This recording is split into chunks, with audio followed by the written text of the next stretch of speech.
जय हिंद। कैसे हैं आप सभी? मैं आशा करता हूं आप सभी अच्छे होंगे, स्वस्थ होंगे, मस्त होंगे। इस नए वीडियो में आप सभी का स्वागत है। इस वीडियो में हम टेंस के बारे में पढ़ रहे थे अभी तक।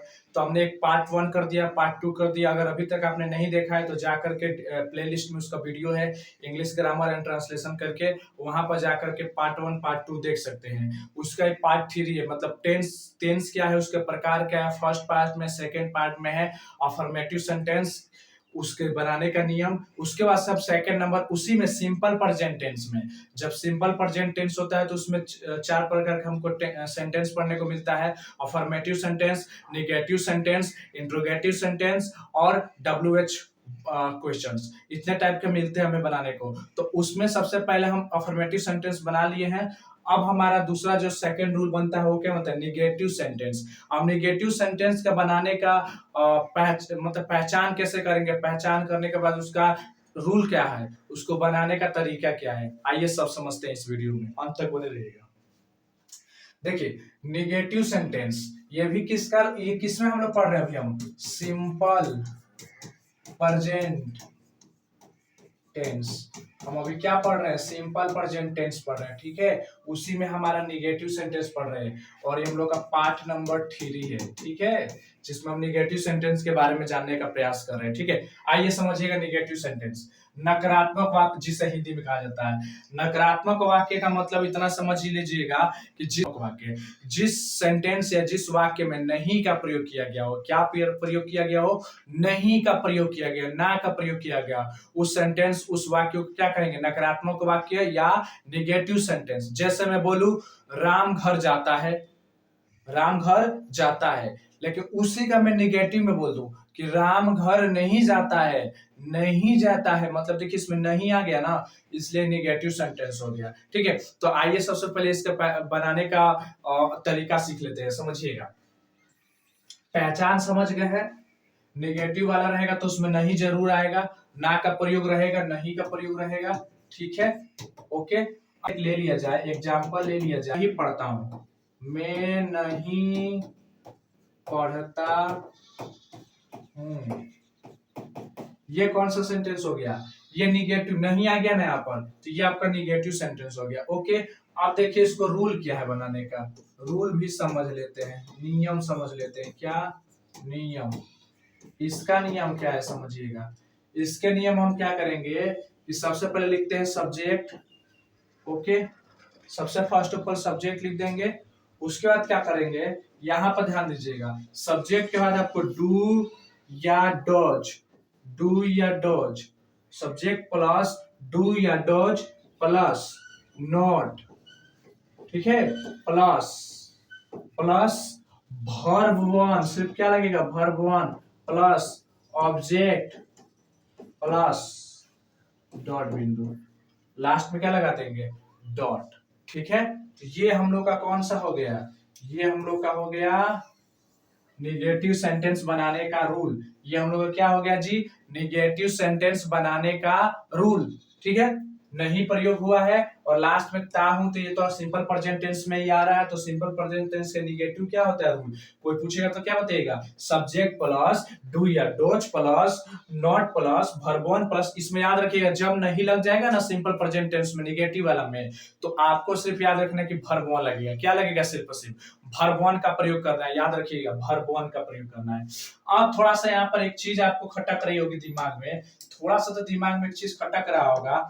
ये खटक रहा होगा आपके दिमाग में, जहन में, मुझे लग रहा है ये दिमाग में खटक रहा होगा कि ये जो डू या डॉज है, इसका प्रयोग कहाँ हम करेंगे, इसका प्रयोग हम कहाँ करने वाले हैं। तो याद रखिएगा, जो आपका डू है और इधर क्या है आपका डॉज, दोनों को अलग अलग बताते हैं। देखिएगा, डू का प्रयोग हम उस जगह, उस सब्जेक्ट के लिए करेंगे, याद रखिएगा। डू का प्रयोग हम उस सब्जेक्ट के लिए करेंगे। देखिए, वो सब्जेक्ट हमारा क्या क्या रहेगा समझिएगा। थर्ड पर देखिए, वहां पर ध्यान दीजिए क्या क्या रहेगा। डू जहां जहां पर करना है, ठीक है। दे, वी, यू, आई, ठीक है, और डबल नाम,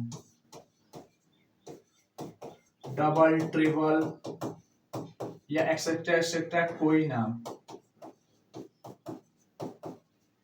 इन सब के लिए क्या प्रयोग करेंगे हम? डू का प्रयोग करेंगे। इतना दिमाग में रहेगा आपको। किसका प्रयोग करना है हमें जी? डू का प्रयोग करना है। डू का प्रयोग कहाँ कहाँ करना है? जब सब्जेक्ट हमारा क्या क्या रहेगा? दे रहे, वी रहे, यू रहे, आई रहे, ये दो नाम से, जैसे राम और श्याम, सीता और गीता, सीता, गीता और राम, ठीक है, 3 नाम आ जाए, 4 नाम आ जाए, 2 नाम आ जाए, मतलब 2 नाम आ गया तब ये वाला यूज करेंगे डू का प्रयोग, ठीक है। 2 या 3 नाम आ जाएगा तो क्या होगा? डू का प्रयोग करेंगे। क्लियर है? आप समझिए डॉज का प्रयोग हम लोग कहाँ करेंगे। तो डॉज का प्रयोग हम लोग करने वाले, ध्यान से देखिएगा डॉज का प्रयोग कहाँ कहाँ होगा। ही, सी, ये थर्ड पर्सन के साथ होता है, इसको थर्ड पर्सन कहा जाता है, ठीक है। पर्सन के रूप में लिया जाए तो आपका ये थर्ड पर्सन होता है। कौन सा पर्सन कहा जाएगा? थर्ड पर्सन, ठीक है। ये आपका कौन सा? सी, इट, ठीक है, या कोई सिंगल नाम, सिंगल नेम, उन सबके साथ ये आपका प्रयोग है, डॉज का प्रयोग है। ही, सी, इट या कोई सिंगल नाम आए तो वहां पर डॉज का प्रयोग होगा, थर्ड पर्सन यानी समझ लीजिए। अब बाकी फर्स्ट या सेकंड पर्सन के साथ क्या होगा? दे, वी, यू, आई या डबल टी नाम को रहे तो डू का प्रयोग करना है। बस इतना दिमाग में फिट कर लीजिएगा। अगर इतना आपके दिमाग में फिट हो जाता है तो हम आगे चलते हैं, ध्यान दीजिएगा, ठीक है। तो इतना दिमाग में आ गया ना, डू या डॉज का प्रयोग कहाँ करना है। चलिए, क्या है? नहीं पढ़ता हूं, मैं क्या है? नहीं पढ़ता हूं। तो इसको बनाएंगे कैसे? चलिए, इसको बनाने का तरीका क्या है जी? मैंने क्या बताया था आपको? रूल बताया था कि सब्जेक्ट प्लस डू या does plus not plus object plus plus ये वाला प्रयोग करना है। हमें क्या करना है? वो प्रयोग करना है। तो उसके लिए हमें क्या करना पड़ेगा? मैंने बोला था आपको शुरू में ही वीडियो में कि सब्जेक्ट का कैसे पता करते हैं। जब भी कौन लगाइएगा तो हमें किसका पता चल जाता है? सब्जेक्ट का। तो इसमें कौन पढ़ रहा है? मैं पढ़ रहा है। कौन पढ़ रहा है? मैं। तो इसका मतलब सब्जेक्ट क्या है? मैं। तो मैं के लिए क्या लगाते हैं?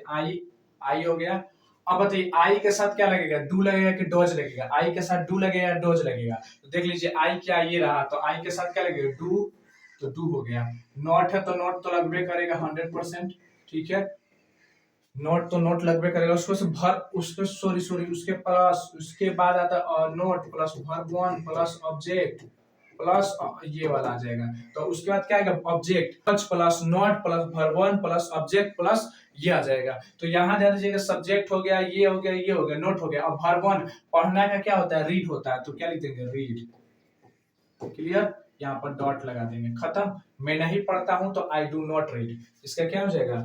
आई डू नॉट रीड, ठीक है, ये हो जाएगा। अगर अगला क्वेश्चन लिया जाए कि गाय दूध नहीं देती है, इसका कैसे बनाएंगे? तो इसका ध्यान दीजिएगा आप लोग। इसका क्या होगा? ये सब्जेक्ट है, तो सब्जेक्ट है तो क्या लिखेंगे? द काऊ, ओके, सिंगल नाम आ गया, द काउ सिंगल हो गया। सिंगल नेम अकेला नाम आ रहा है, काउ का सिंगल है, ए गाय है तो एक गाय है तो डॉज का प्रयोग करेंगे। ए गाय है तो किसका? डॉज का। तो यहाँ हो जाएगा डॉज।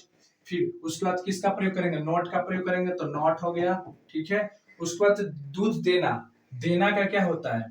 देना का क्या होता है? गिव होता है, तो वर्ब वन गिव हो जाएगा।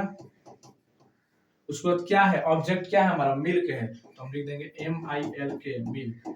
तो ये हो गया the cow does not give milk. The cow does not give milk, ठीक है। जाते हो, तुम स्कूल क्या करते हो? नहीं जाते हो, तो इसका क्या होगा? जब तुम स्कूल नहीं जाओगे तो इसका क्या बनाएंगे हम? कैसे बनाएंगे इसका? तुम स्कूल नहीं जाते हो तो तुम का क्या होता है? यू, तो यू हो जाएगा। यू के साथ क्या लगेगा? डू लगेगा। फिर उसके बाद क्या लगेगा? नॉट लगेगा। फिर उसको वर्ब वन जाना का क्या होता है? गो होता है। देखिए स्कूल का क्या होता है? स्कूल लिखेंगे, स्कूल, ठीक है, ठीक है। अब देखिए गो, देखिए you do not go to school, ठीक है। टू का प्रयोग करते हैं हम यहाँ पर, ठीक है, जाने होने के लिए प्रयोग हो रहा है पर टू का हम प्रयोग कर देते हैं, ठीक है। ज्यादा इस पर चर्चा नहीं करेंगे। सॉरी, वह नहीं पढ़ाती है, वह नहीं पढ़ाती है। इसका क्या हो जाएगा? इसका हो जाएगा क्या? वह का हो जाएगा सी, क्योंकि लड़की के लिए है सी। फिर क्या हो जाएगा? डॉज लगेगा, फिर यहाँ पर नोट लगेगा। फिर क्या होगा? पढ़ाती के क्या होगा? टीच होता है, तो टीच हो जाएगा। ये हो जाएगा C does not teach, C does not teach. ठीक है, तो इस तरह से निगेटिव सेंटेंस वाला आपका रूल खत्म हो गया। ठीक है, ओके। बहुत सारे ऐसे मिलेंगे आपको सेंटेंस बनाने को। ठीक है, एग्जाम में ज्यादा नहीं आता है, इक्का दुक्का ही पूछेगा। ठीक है, सारे नहीं पूछते, लेकिन आपको बस इसमें इम्पोर्टेंट क्या है, आपको ये याद रहना चाहिए। इम्पोर्टेंट आपको ये है, ये याद रहना चाहिए आपको। ठीक है, आपको ये याद रहना चाहिए, और ये कहने का मतलब ध्यान दीजिएगा, आपको ये वाला याद रहना चाहिए और साथ में ये वाला याद रहना चाहिए। इतना याद रहता है तो आप आसानी से क्या करेंगे, इस सवाल को बना पाएंगे, टेंस के इस फॉर्मूले को क्लियर कर पाएंगे। फिर से मिलते हैं एक नई वीडियो के साथ, तब तक के लिए जय हिंद जय भारत।